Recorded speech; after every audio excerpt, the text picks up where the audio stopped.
네, 남아미타불. 네, 반갑습니다.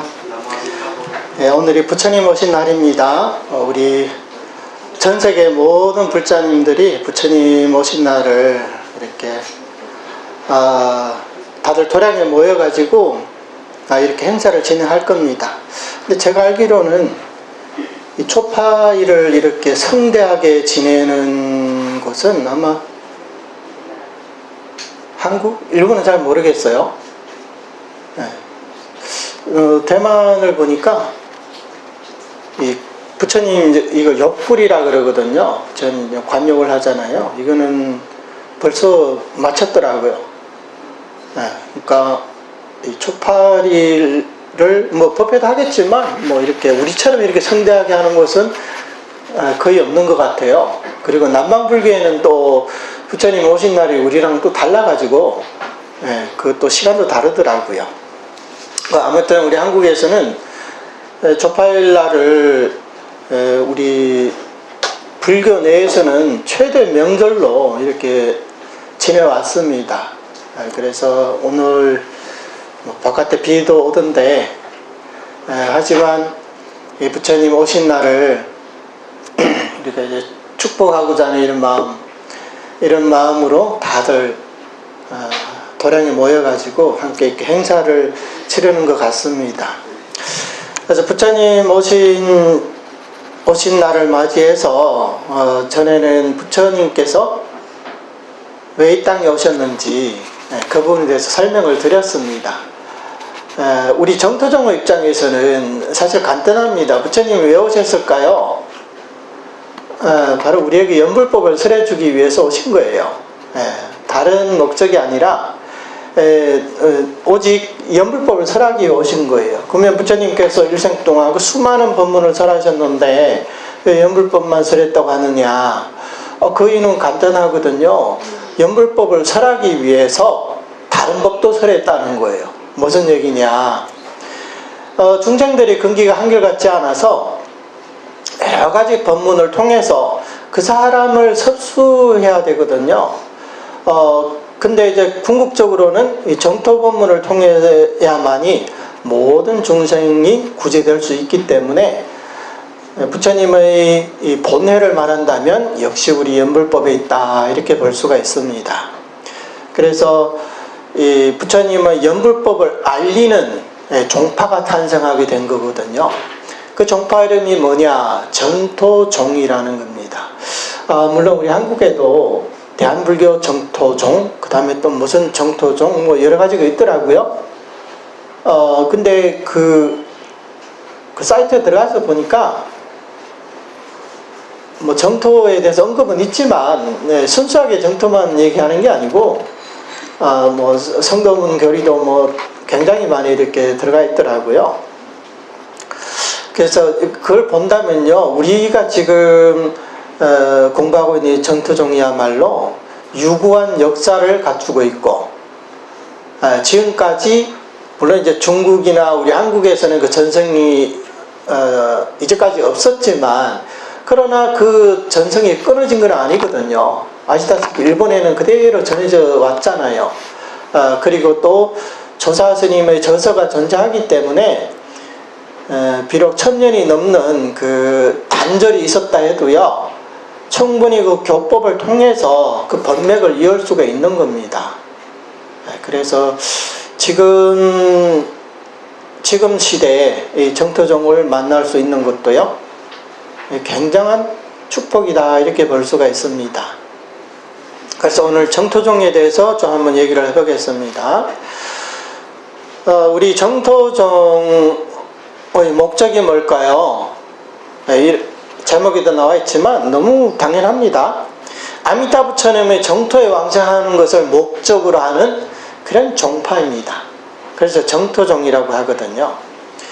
그래서 이 정토종보다 조금 더 구체적으로 말한다면 왕생 정토종이라고 할 수가 있어요. 그리고 이 정토라는 것은 시방 정토를 말하는 게 아니라 오직 서방 정토, 극락세계를 일컫는 말이다 이렇게 말씀드릴 수가 있습니다. 그리고요, 우리가 왕생 정토종이라고 했는데요. 우리는 극락세계 왕생만 하면 누구나 다 거기서 성불까지 할 수가 있습니다. 그래서 이 정토종을 좀 더 구체적으로 말씀드린다면 왕생 정토 성불종이다, 이렇게도 말할 수가 있는 거예요. 정토 왕생하면 성불은 누구나 다 보장이 되었기 때문에 왕생 정토 성불종이다, 이렇게도 부를 수 있다는 겁니다. 우리 정토종은요, 성불과 직접적인 연관이 있습니다. 그 성도문의 일부 교리에서는 성불과 직접적인 연관이 없는 그런 교리들도 많죠. 예를 들어서 소정불교에는 성불을 목적으로 하는 게 아니라 아라한이 되는 것을 목적으로 하거든요. 그렇기 때문에 암경에는 보살도에 대한 언급이 거의 없습니다. 있다 하더라도 그것은 단편설에 불과합니다. 그래서 우리 이 정토종은요, 아미타 부처님과 극락세계를 우리의 신앙의 대상으로 삼는 거예요. 그러면 우리의 입장에서 어떻게 해야 되느냐? 바로 아미타 부처님의 구제를 믿고 받아들이는 거예요. 그 목적은 이 윤회에서 벗어나서 우리가 아미타 부처님이 계신 서방 정토로 왕생해서 그 다음에 거기서 성불하는 거예요. 그냥 성불만 하는 게 아니라 다시 또 사바세계로 돌아와서 중생구제까지 할 수가 있거든요. 이것을 우리 정토종 교리에서는 왕상회양과 환상회양이다, 이렇게 말하고 있습니다. 왕상이라는 것은 우리가 이 사바세에서 극락세계로 회양하는 거고요. 환상이라는 것은 극락세계에서 다시 사바세계로 회양을 한다는 거예요. 이게 다 우리 정토종의 교리에 들어가 있습니다. 그래서 우리 정토종의 신앙에는 세 가지 가장 기본적인 그 요소가 있는데, 첫 번째는 아미타 부처님이 있어야 되고요, 두 번째는 극락세계에 있어야 되고요, 세 번째는 뭐겠어요? 뭘까요? 연불하는 중생이 있어야죠. 이건 이제 삼박자가 맞춰져야 됩니다. 근데 아미타 부처님의 극락세계 연불하는 중생, 이 가운데 이것을 연결시켜주는 중개 역할을 하는 무언가가 필요하거든요. 그거는 뭘까요? 그렇죠. 부처님 명호죠. 나무아미타불 육자 명호입니다. 이 명호를 우리는 만덕홍명이라고 부릅니다. 이 아미타 부처님께서는 나무아미타불 육자 명호로서 시방중생을 부르고 계시는 거예요. 18원에도 말씀하셨듯이 욕생아국하라, 나의 정토에 왕생하기를 바로나라, 이렇게 부처님께서 육자명호를 통해 우리를 부르고 계십니다. 그러면 우리가 부처님의 이 부르심에 회답을 하려면 어떻게 해야 되겠어요? 우리가 나무아미타불을 부르면 되는 거죠. 이렇게만 하면요, 우리 연불하는 사람은 언제나 아미타 부처님의 광명 섭취 가운데 있게 되고, 또 우리의 왕생은 결정이 됩니다. 이처럼 우리 정토종의 교리는요, 쉽다고 하면 굉장히 쉽습니다. 물론 어렵다고 하면 성도문의 교리 못지않게 어렵거든요. 이것을 우리 법연상님께서 타력본원의 실체와 타력본원의 화용, 이 두 가지 측면으로 설명을 하셨거든요. 그래서 우리가 쉽다는 부분은 뭐냐? 쉽다는 부분이 바로 타력본원의 화용에 있어요. 우리 지금 다들 스마트폰을 사용하고 있는데, 스마트폰의 이 작동 원리를 보면 굉장히 심하거든요. 이 안에 들어가 있는 이 칩이라든가 우리 일반인들은 아마 상상도 못할 거예요. 설명해줘도 이해조차 힘들 거예요. 그 제조 과정이라든가 그 기능이 어떻게 작동을 하는지 이 전문적인 지식을 갖고 있는 사람이 아니라면요, 설명을 해줘도 잘 모르겠더라고요. 그 요즘에 이제 양자 물리학 같은 거 그런 것도 들어보면요, 머리에 막 쥐가 나는 것 같거든요. 그러니까 어느 정도 기초가 되어 있는 사람들에게 설명을 해줘야 알아들을까 말까 하지, 전혀 그런 학문과 담을 쌓고 지금까지 살아온 사람들에게 아무리 설명을 해주려고 해도요, 이해하기 어렵습니다. 그런데 그 메커니즘이 그렇게 어렵다고 해서 그 스마트폰을 사용하는 사람들도 어렵게 사용하라고 하면 여기 사용할 사람이 있을지 모르겠어요. 네. 보통 사람은 사용 못 하거든요. 특히 이제 연세가 있으신 분들은 문자를 보내든가 아니면 무슨 앱에 들어가든가 그냥 터치만 하면 바로바로 돼야 되거든요. 전화하는 것도 마찬가지고. 그래서 이론이 심오하다 해서 실제 작동도 그렇게 어려운 건 아니거든요. 우리 정토종이 바로 그러합니다. 그 이면속의 이치는 굉장히 심오해서요, 등각보살도 다 알지 못한다고 합니다. 오직 부처와 부처님만이 궁극적으로 다 알 수가 있다고 해요. 등각보살도 다 모르는데 우리 같은 법무중생은 더더욱 모르겠죠. 하지만 우리 중생들이 연불하는 것은 너무나 쉬워요. 왜? 우리에게는 육자 명호가 있기 때문에 그걸 우리가 입으로 부르기만 하면 된단 말이죠. 그래서 이렇게 쉬운 법문은요, 부처님께서는 84,000 법문 가운데 이게 유일하거든요. 이렇게 쉬운 반면에 또 우리는 육자명호를 통해서 무엇을 얻을 수 있다고 했습니까? 윤회에서 벗어날 수 있고요, 성불할 수 있고요, 중생구제까지 할 수가 있습니다. 그래서 이 연불에는 용량과 수승함, 이 두 가지 덕이 들어있다. 이게 바로 우리가 지금 하고 있는 나무아미타불 육자명호 연불입니다.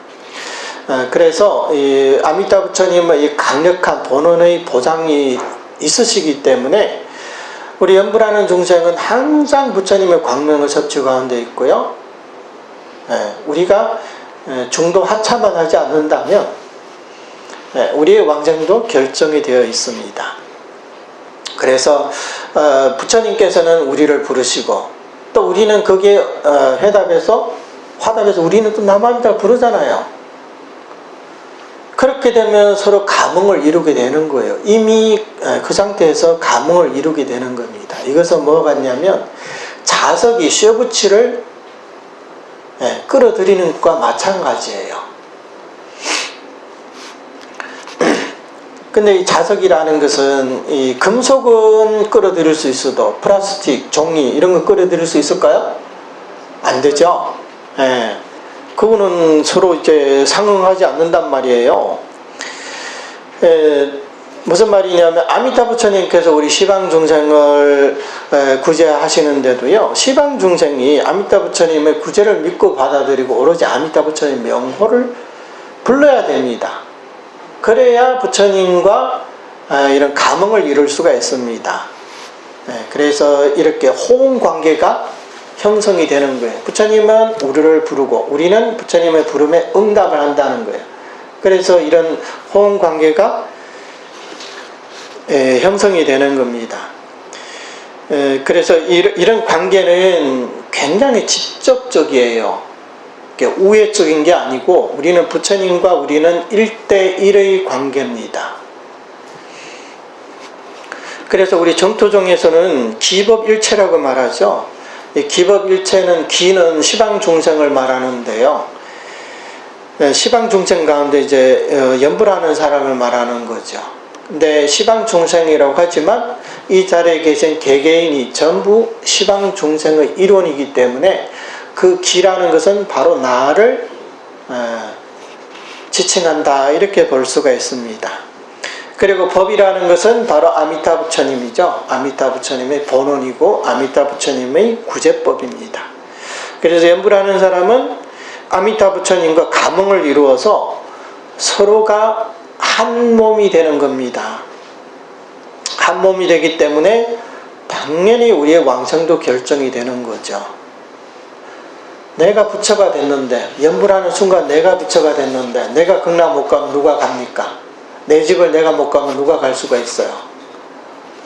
외부인들이 간다? 그런 사람들은 이제 정상적으로 간 게 아니고, 이제 밀항해서 간 거예요. 그런 사람들은. 그러니까 우리는 당당하게 내가 내 집을 가는 거거든요. 이게 바로 우리 정토종 신앙의 특색이라고 할 수가 있습니다. 이런 아미타 부처님의 구제는 굉장히 불가사의합니다. 우리 상상을 초월한다는 거죠. 어떻게 불가사의하냐면 이 부처님의 구제는 시간과 공간의 그런 장애를 받지 않고 우리 범부 중생들의 업장을 자유자재로 변화시킬 수가 있어요. 그래서 우리 범부들의 업장을 공덕으로 바꿀 수가 있고요. 그 다음에 또 자기의 공덕을 남의 공덕으로 변화시킬 수도 있습니다. 물론 이 중생이라는 것은 연불하는 중생에게 해당하겠죠.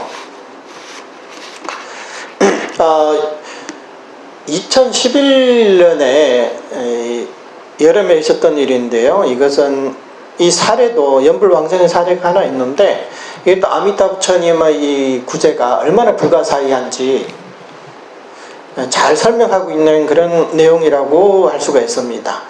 이건 어디에서 발생했냐면요.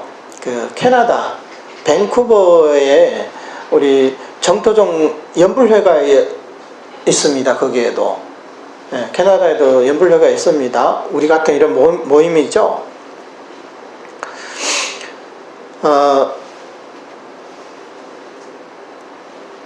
이제 거기에서 자주 이제 모여가지고 함께 이제 연불 공수를 하는 거예요.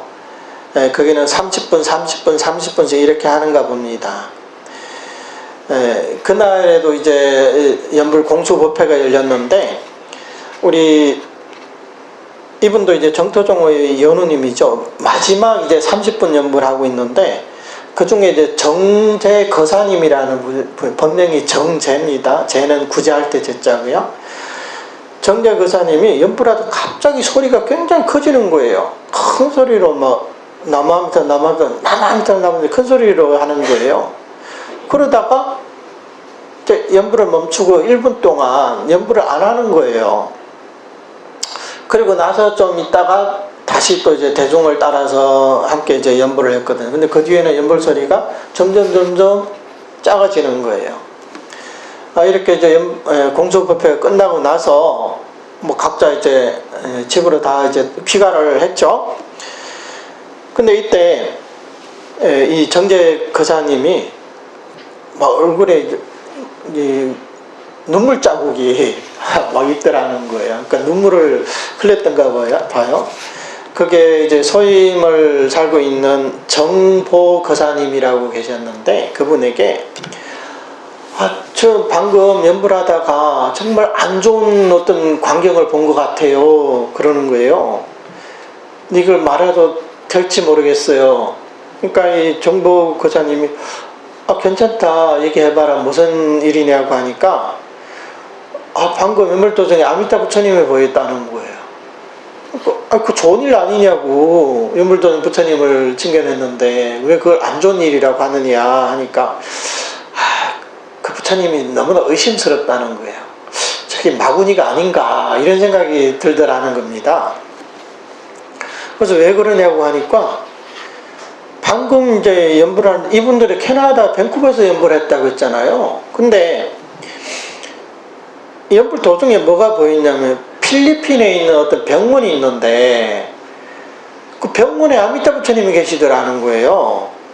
이 아미타 부처님은 아주 막 굉장히 이제 키도 크고 굉장히 이렇게 장엄한데, 그 가사도 이제 황금색 가사를 수하고 계셨다는 거예요. 그 온몸에서 이제 금빛이 나오더라는 거예요. 찬란한 금빛이 나오더라는 거예요. 근데 그 빛이 굉장히 강렬한데도 눈이 부시지는 않더라는 거예요. 그러니까 막 눈이 부셔가지고 눈을 못 뜰 정도로 그렇게 그렇지는 않더라는 거예요. 근데 그 와중에 아미타 부처님께서 광명, 이제 한 가닥 광명이 쫙 나오면서 그 침상에 누워있는 어떤 노인인데, 어떤 노부살님을 접인해 가더라는 거예요. 근데 이분이 이제 의심스러웠던 건 뭐냐면, 이 병상에 보니 그 십자가가 하나 걸려있더라는 거예요. 예. 그래서 아미타 부처님이 어떻게 십자가가 있는 곳에 나타나실 수 있겠느냐. 이 십자가는 천주교나 기독교에서 주로 사용하는 거잖아요. 그러니까 부처님과 무관한 건데 부처님이 십자가가 있는 그 장소에 나타났다는 것은 이게 부처님이 아닐 가능성이 높다. 그래서 이게 마구니가 아닌가 이렇게 의심이 들었다는 거예요. 근데 이때 이 정보거사님이라는 분도요, 이 교리를 잘 모르셨나 봐요. 그러니까 너무 신경 쓰지 마세요. 그것도 무슨 인연이 있었겠죠. 그냥 이렇게 얼버무리고 넘어갔다고 해요. 그래서 이 정제거사님은 마음이 놓이지가 않잖아요. 개운하지가 않잖아요. 내가 본 게 도대체 뭔지. 그래가지고 그게 정쉬거사님이라고 있었다고 합니다. 그래서 방금 십자가가 있는 곳에 아미타 부처님이 계시더라. 그 얘기를 해준 거예요.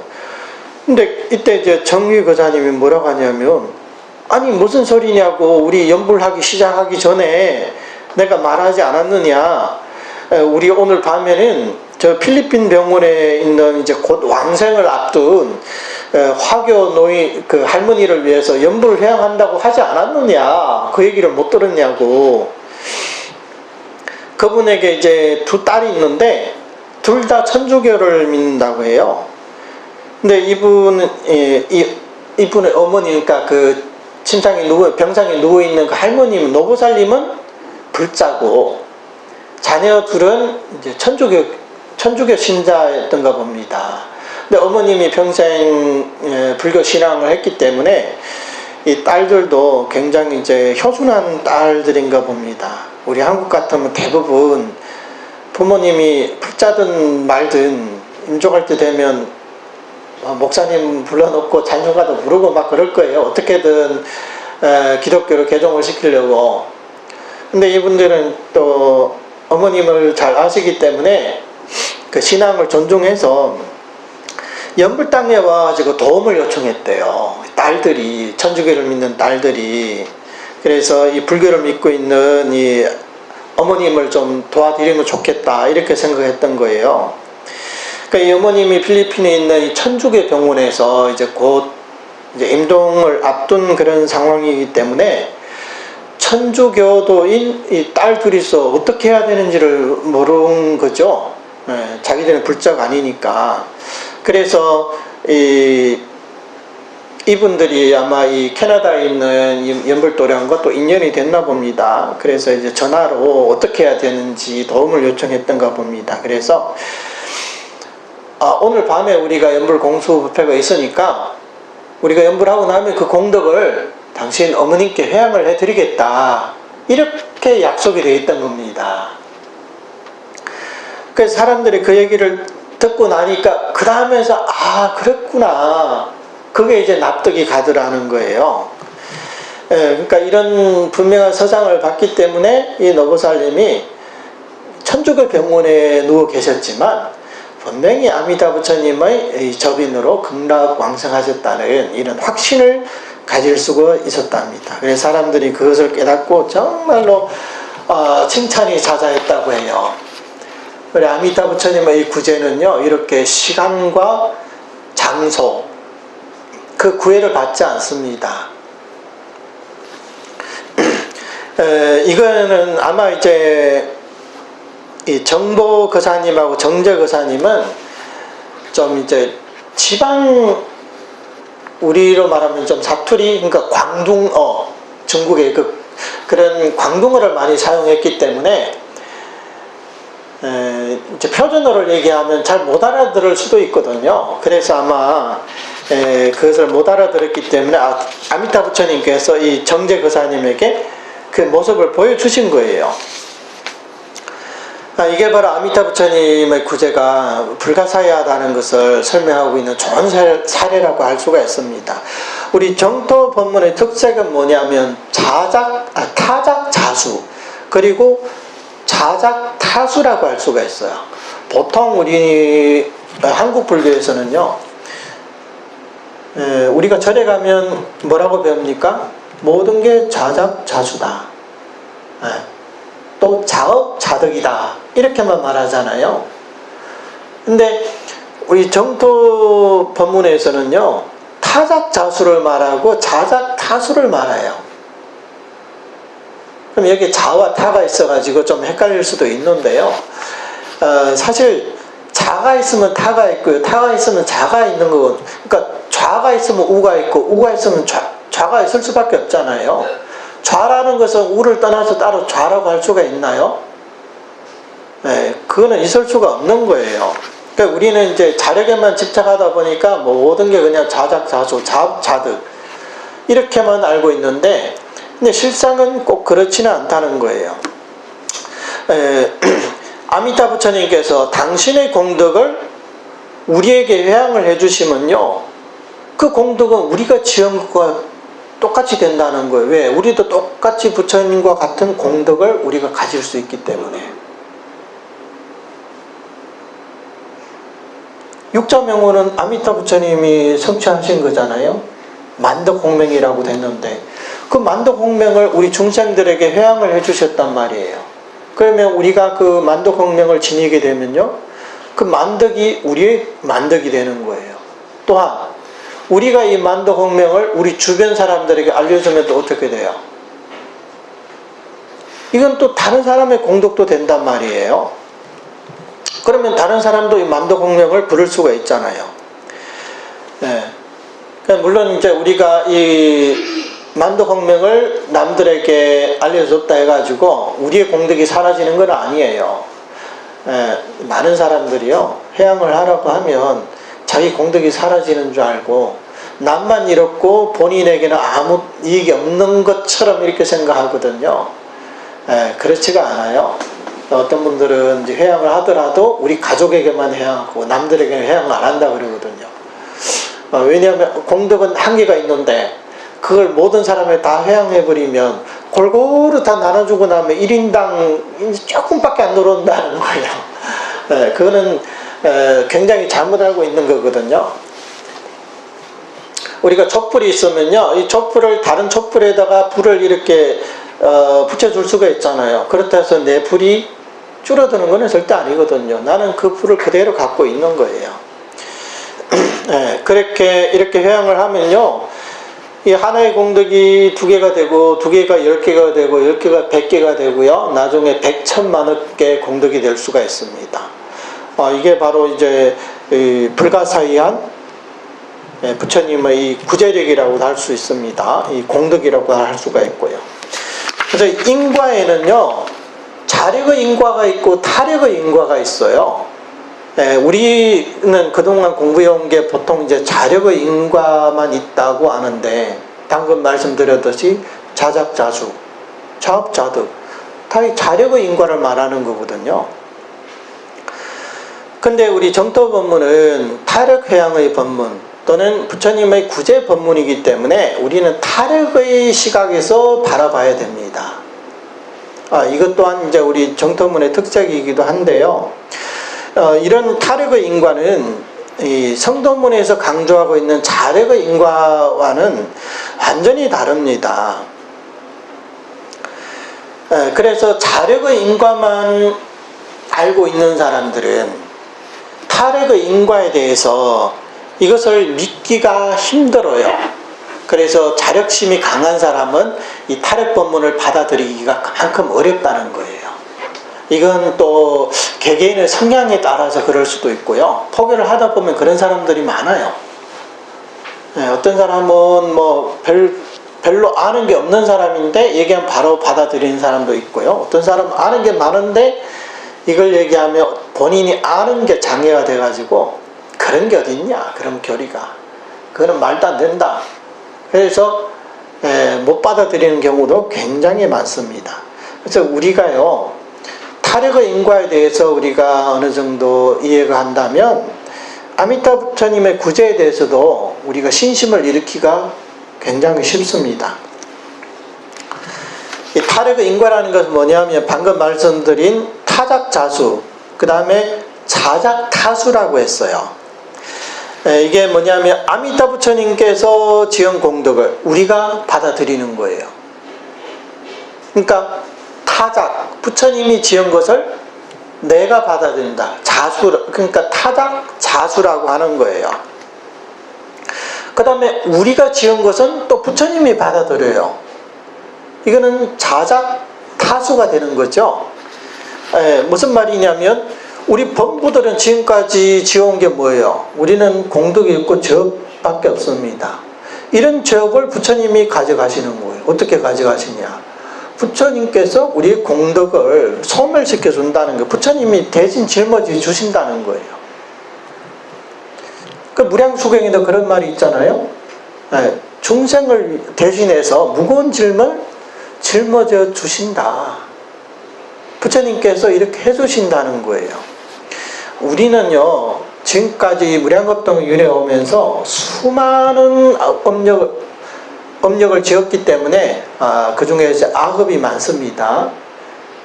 우리가 지려고 하면요, 짊어질 수가 없어요.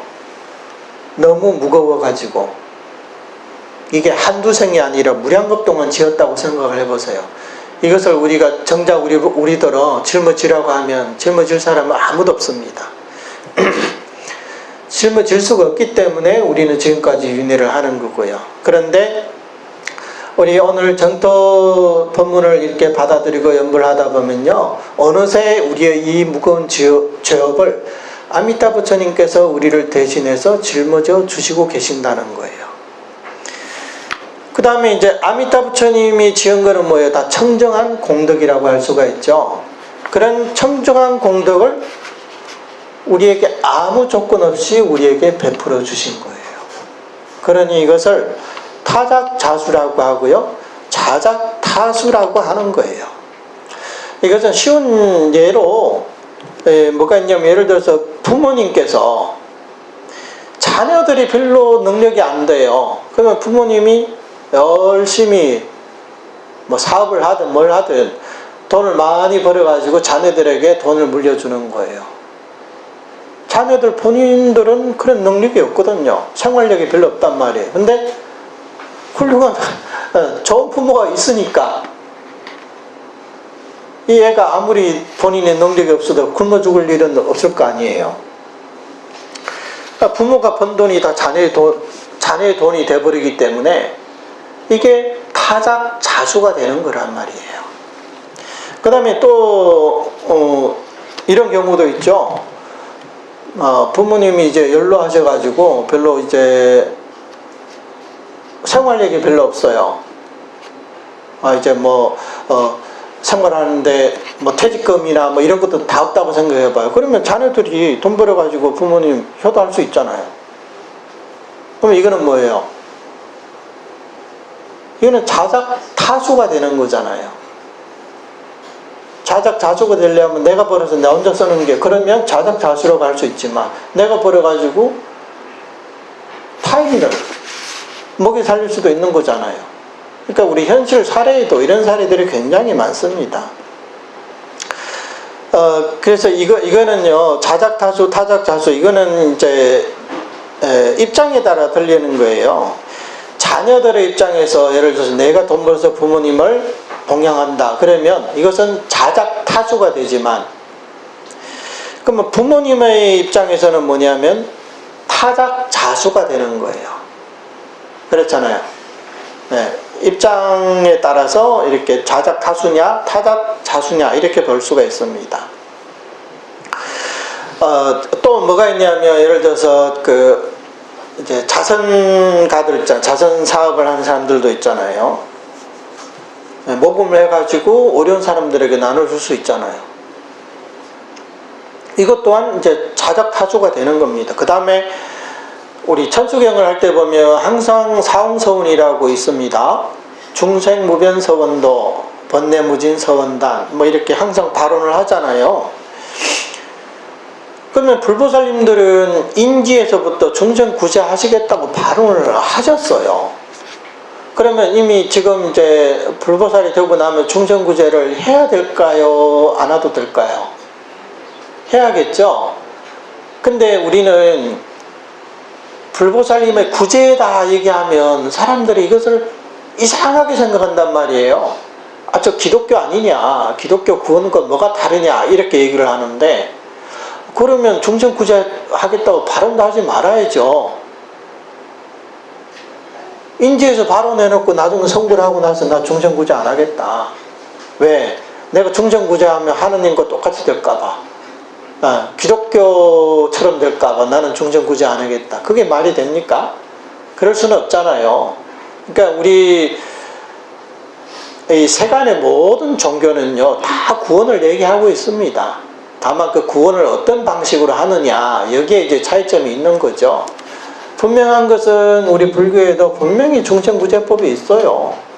우리가 맨날 중생무변서원도 끝없는 중생 다 구제하겠다 이렇게 발언했듯이 당연히 이제 구제법이 있거든요. 그러니까 이것이 뭐냐, 부처님의 불보살님들의 입장에서 중생 구제하신다는 이 입장에서 보면요, 이것이 타력인과라는 거예요. 우리는 극락세가 성불해서 뭐 할 거예요? 그냥 즐거움만 누리고 그냥 있을 거예요? 아니잖아요. 대성의 보리심이라는 게 뭐예요? 중생 구제를 위해서 성불을 하는 거예요. 성불을 위해서 중생 구제하는 게 아니라 중생 구제를 위해서 성불을 하는 거예요. 이게 뭐예요? 이게 타력의 인과라는 겁니다. 근데 우리는 본인 스스로 수행한다는 이 자력 인과만 알고 있지 이런 타력 인과를 잘 모르고 있습니다. 만약에 이런 타력 인과가 없다면 불보살님들이 이런 뭐 사홍서원, 중생 구제하겠다 발언할 이유는 전혀 없잖아요. 타력 인과가 없으면요, 우리 대승법문도 없어요. 소승불교를 보면요, 그거는 정말로 철두철미한 자력수행이다 이렇게 볼 수가 있어요. 불보살님들 가피도 별로 구하지 않고요, 오로지 자기 수행으로 아라운가를 증득하려고 하거든요. 근데 대승은 그렇지가 않아요. 보살도라는 게 뭐예요? 상구보리 하와 중생이잖아요. 여기에 어떻게 타력이 없을 수가 있겠습니까? 그래서 우리 정토종 담란대사께서도요, 우리 정토법문을 뭐라고 찬탄하셨냐면, 정토법문이야말로 대승의 극치요 불태의 풍항이로다 이렇게 찬탄하셨어요. 대승불교 가운데서도 최고봉에 서 있는 그 법문이 바로 정토법문이라는 거예요. 그리고 우리 정토법문은요, 불태의 풍항이다. 네. 자, 바다에서 항해하는 이 큰 배인데요, 이 배는 절대 뒤로 퇴전하지 않습니다. 오직 앞으로만 이렇게 간다는 거예요. 그러니까 불퇴전의 이 법이 바로 우리 정토법문이라는 겁니다. 그래서 이것은 대승 중의 최고의 대승이에요. 일반 법문에서 우리가 스스로 번뇌를 끊고 윤회에서 벗어나서 불가를 증득한다, 이것은 우리로서는 불가능합니다. 만약 그게 가능했다면 우리는 벌써 성불했겠죠. 잘 생각해 보세요. 금생에는 좀 못하더라도 다음 생에는 좀 더 낫지 않을까?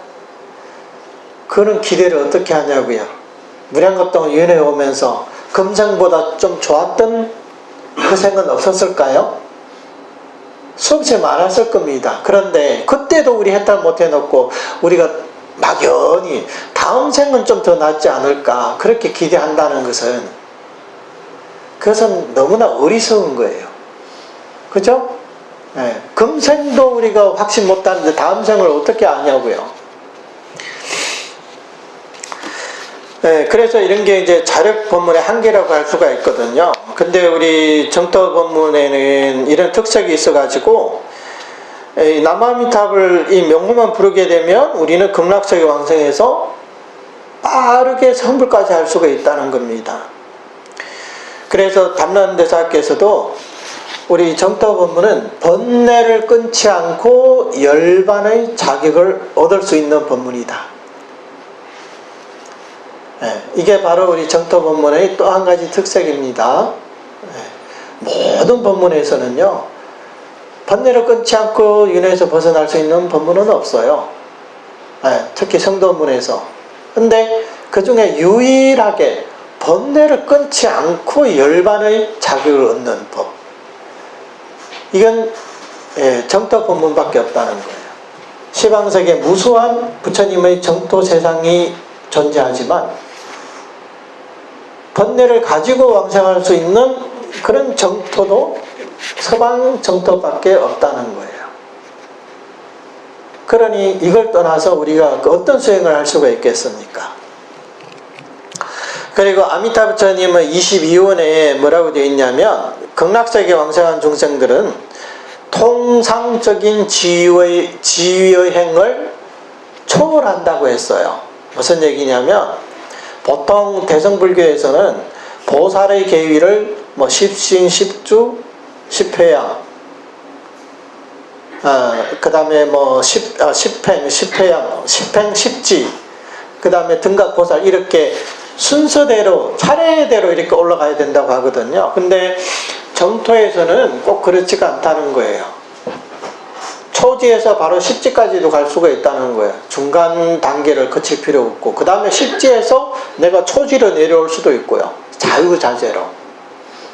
중생구제하기 위해서 세간에 올 때도요, 우리가 부처님의 몸으로 오느냐, 아니면 우리 일반 중생과 똑같은 모습으로 오느냐, 그런 것도 다 자유자재라는 겁니다. 그래서 이렇게 본다면 우리 정토종이라는 이 법문은 돈교의 법문일 뿐만 아니라 또 횡초의 특색이 있는 거예요.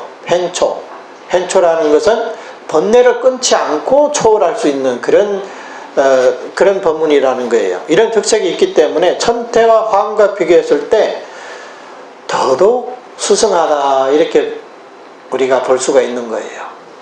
천태 화엄이 예를 들어서 법화경과 화엄경, 보통 이제 대승불교도들은 이게 대승불교에서도 최고의 경전이다, 이렇게 얘기를 합니다. 또 많은 사람들이 그렇게 알고 있고, 또 법화경 사경하는 분들도 많이 계시고, 법화경 독송하는 분들도 많이 계시고, 또 화엄경을 또 독송하는 분들도 많이 계십니다. 왜?